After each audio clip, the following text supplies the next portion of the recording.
Obet itu istri kedua Opik. Astagfirullahaladzim Kang, itu bukan istri Kang. Bet. Istilahnya. Aduh.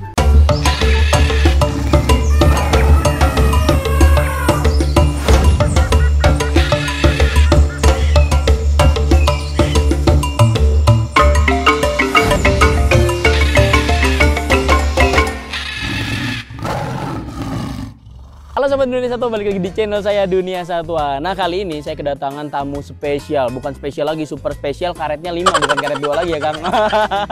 Karetnya 5. Nah mungkin dari beberapa teman-teman ada yang udah kenal karena sudah terkenal banget. Nah ini adalah Kang, siapa namanya Kang? Opik. Kang Opik dari divisi Pi Omongan.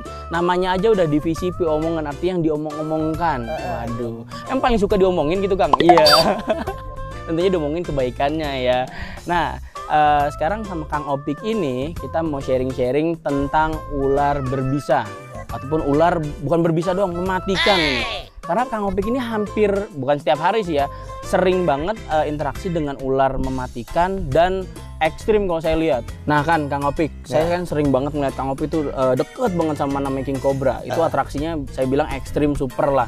Itu kenapa sih bisa sedekat itu sama King Cobra? Apa dulu belajar berapa lama atau segala macam? Karena kan saya lihat banyak teman-teman juga yang main King Cobra akhirnya celaka, mati dan lain-lain. Kalau Kang Opik itu seperti apa dulu cerita awalnya? Nah, jadi cerita awalnya Opik pertama dikenalin, bukan diajarin ya, dikenalin sama orang tua itu pelajaran tentang memahami binatang dulu. Ah itu penting banget. Pahamin karakternya ya. Iya, satu karakternya. Kedua kriteria si ular yang bisa dimainin apa enggak. Oke. Jadi ada yang sifatnya kalau Opik bilang itu entertain. Oh benar. Jadi serangannya entertain. Dia cuman bercanda-bercanda dikit aja. Oke. Tapi fatalnya gigit. Gigit.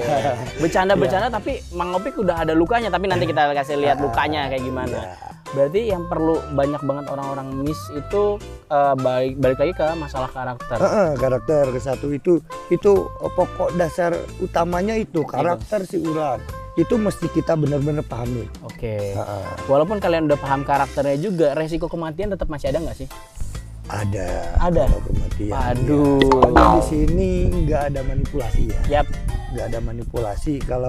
Kalau di seni, Opik cenderung sama reng-rengan seni yang lainnya juga nggak menyiksa binatang. Oke. Ya. Intinya itu. Karena yang saya lihat kalau misalnya atraksi itu sebenarnya si ularnya itu nyaman karena nggak terlalu over banget dimainin ya. Iya. Ada waktu-waktunya sedikit-sedikit doang gitu ya. Itu. Tujuannya adalah budaya berarti ya. Budaya. Makanya kita cover segimana bagusnya lah intinya gitu. Terus lihat tadi dasarnya yang karakter ularnya si King Cobra ini cocoknya dimainin berapa menit Oke. gitu. Siap. Nah berarti kalau misalkan teman-teman mau belajar, mungkin ada beberapa yang mau belajar, tapi saran saya sih lebih baik boleh kalian belajar, tapi cari guru yang benar-benar bisa mengajari kalian dengan baik, bukan cuma sekedar free handle. Akhirnya sama aja kayak kalian bunuh diri. Karena apa? Itu tuh ibarat pisau, bukan pisau, malah lebih dari pisau kan. Kalau pisau kan hanya kegores ya udah bisa selamatnya banyak bisa selamat. Tapi kalau King Cobra, aduh itu nggak bisa. Nah ini dalam ini apa nih Kang? Si Obet. Si Obet itu siapa? Obet itu istri kedua Opik. Oh, Opik punya istri kedua? Istri kedua Opik. Opik selingkuh sama si Obet. Waduh gawat. Istri kedua tapi muat masuk sini nih? Oh iya, dimasukin sini. Boleh lihat nggak sih? Boleh. Oke. Sekarang boleh dilihat? Boleh. Buka deh Kang. Di sini. Oh di situ, oke. Aduh. Ini istri kedua Kang Opik kayak gimana nih? Saya penasaran. Karena orang tuh biasanya selingkuh tuh diem-diem. Ini selingkuh bilang-bilang. Astagfirullahaladzim Kang, itu bukan istri Kang? Di keduanya ya. Enggak. Aduh Kang, ini mah saya perlu jauh-jauh ini. Enggak, yang penting kita nggak bikin pergerakan aneh. Oke, kalau misalnya Obet ini karakternya entertain. Oke. Jadi kalau misalnya kita nggak provokasi si Obet ini, dia nggak bakalan nyerang. Oke. Aduh, ini si Obet udah berapa tahun nih Kang? Si Obet di Opik 7 tahunan lah. Oh, 7 tahun ya. Itu yang ngebuat si Obet ini kenal banget sama Kang Opik ya? Iya, Bet. Aduh, udah kayak mainan nih ya. Kalau saya sih ngeliatnya ngilu begitu. Duduk, nggak boleh gitu. Aduh, jorok ya. Yang penting kita nggak bikin pergerakan aneh, kita nyantai aja. Oke, nyantai duduk ya. Soalnya, intinya gini, kita ke binatang apapun, yang penting kita mainin rasa, Oke. bukan manipulasi ya. Oke. Kita mainin rasa gitu, nganggap dia teman, Oke. kita baik sama dia, dia pasti bakalan tahu. Dan sekali lagi ini bukan ular mainan, dalam Ini. arti Kang Opik ini adalah bener-bener orang yang sudah profesional. Bayangin aja sama si Obet aja udah 7 tahun. 7 tahun. Belum yang ular-ular lainnya. Iya. Main di ular udah berapa lama Kang Opik? Kalau Opik sebenarnya dikenalinya dari kecil ya, cuman udah bener-bener pure dilepas. Opik usia SMP lah. SMP? SMP kelas 3 udah mulai masuk dunia atraksi. Cuman buat King Cobra ini setelah Opik keluar sekolah barulah.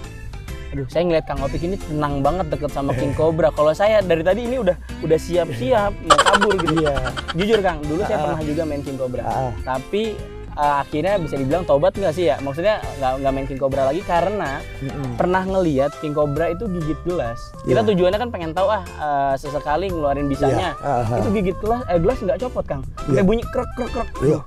Gigit tangan gimana ceritanya itu ya?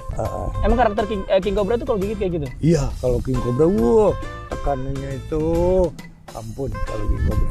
Nah, ngomong-ngomong King Cobra nih, sama si Obet kan udah 7 tahun. Pernah kegigit sama Obet nggak sih? Alhamdulillah, Obet sertifikatnya gigit orang ngelepasin 3 tulang tangan Opik jempol.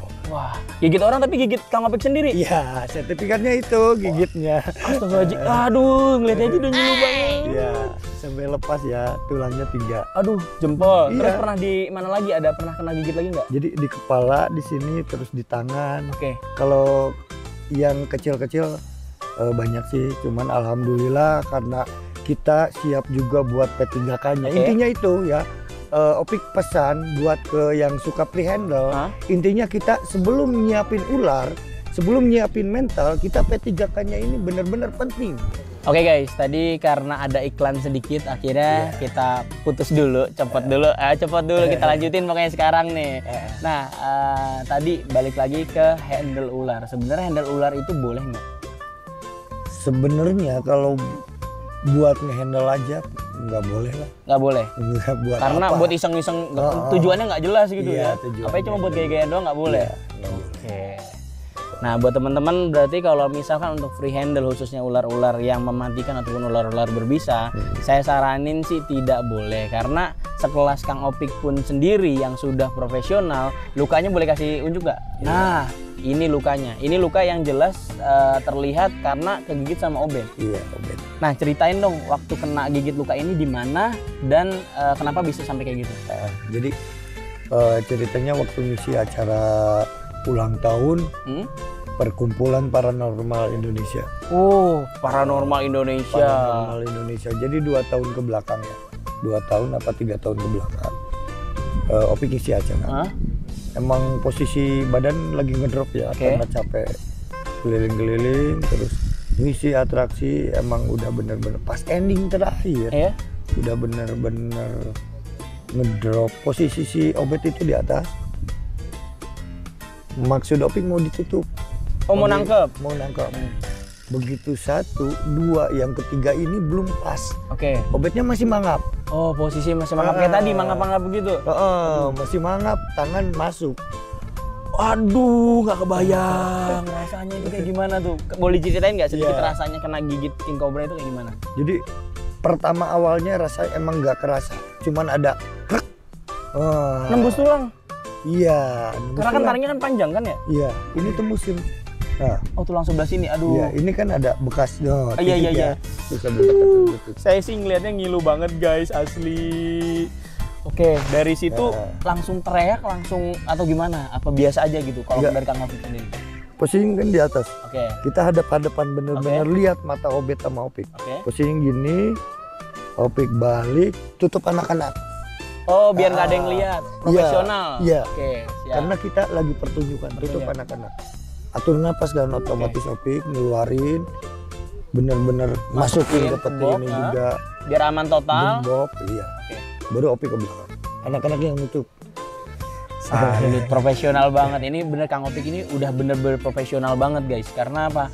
di setiap pertunjukan kita menunjukkan sebaik mungkin. Iya. Walaupun ada miss kayak tadi, itu gagal kayak tadi, ya udah itu hanya si yang membuat pertunjukan yang tahu. Iya. Akhirnya menutup, dan salutnya dari Kang Opik, bisa aja kan ketika orang tergigit yang nggak profesional ya, Iya. melepas dan akhirnya King Cobranya kabur kemana-mana, akhirnya orang Iya. lain pegang, bisa jadi kegigit ke orang lain. Ah, Ini nggak bener-bener pas kena gigit langsung masukin. iya iya. Ya Allah, saya sih nggak ngebayangin senyantai itu Kang Opik loh. Terus sakitnya kayak gimana tuh Kang? Kalau sakitnya luar biasa ya. Kalau diobrolin sakitnya ini bingung ya, semuanya ada di situ. Panas atau perih atau gimana? Iya, semuanya campur aduk. Kalau King Cobra ini perihnya menang, panasnya iya. Pokoknya ngilunya, pokoknya campur aduk lah. Oke. Nano, Nano, rame Intinya rasanya ya gitu ya. Nano. Nah kebetulan itu ada Mas Ratno Iya. tuh. Mas Ratno Mas, sini dong. ayo. Ini juga pemain Venom nih. Kita Ini, sama-sama Mas. belajar. Pada ngapain? Hai, sehat. Jalan aja, Mas. Lagi belajar sambil refreshing sambil belajar di sini. Nah, saya kan lagi edukasi ke teman-teman sahabat dunia satwa di rumah tentang si ular berbisa ataupun ular mematikan ini. Karena banyak banget yang saya lihat orang-orang itu free handle dengan dali. Mereka melihat video orang free handle, akhirnya mereka mencoba free handle. Sebenarnya kalau tanggapan dari Mas Ratno sendiri itu gimana tuh? Jadi di setiap postingan, di setiap medsos lah ya, itu memang banyak yang ngepost seperti itu ya, free handle atau tindakan-tindakan berbahaya lainnya lah.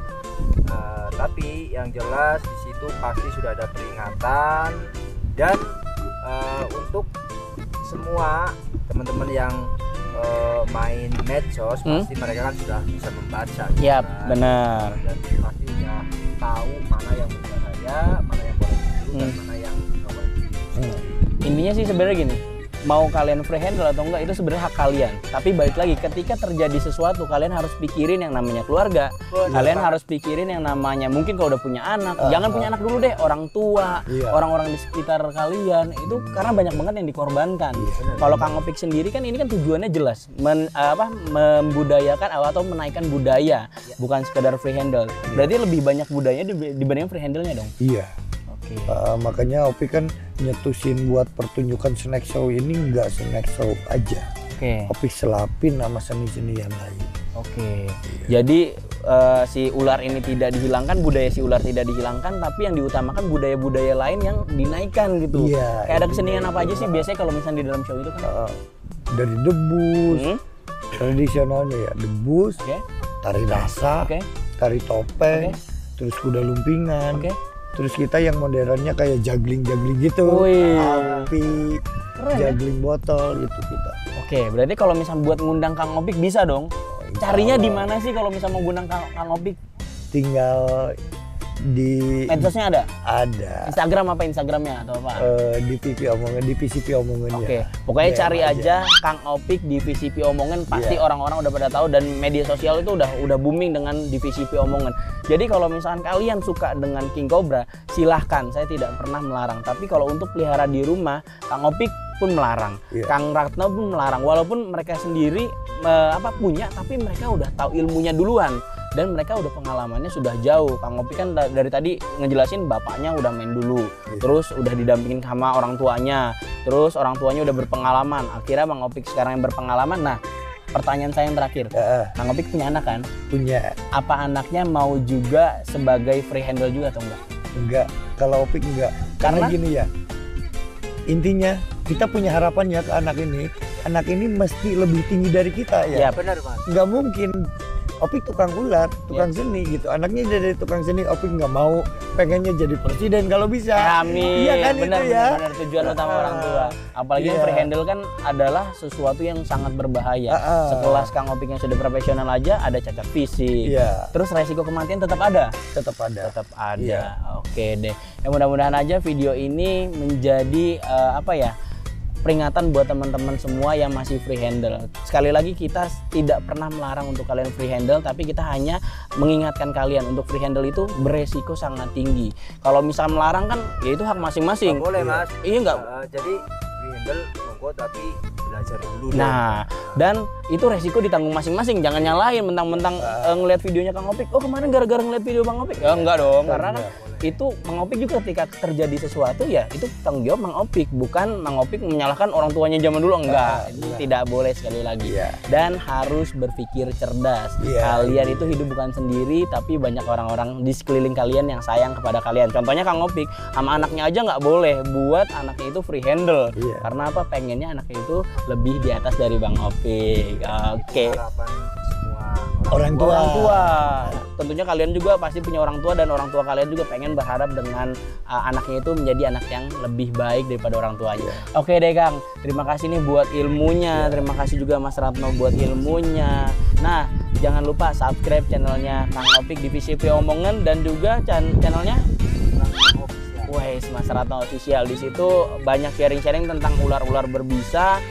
Kalian boleh tonton, kalian boleh pelajari, tapi tidak boleh ditiru. Oke, sampai jumpa di konten berikutnya. Bye bye.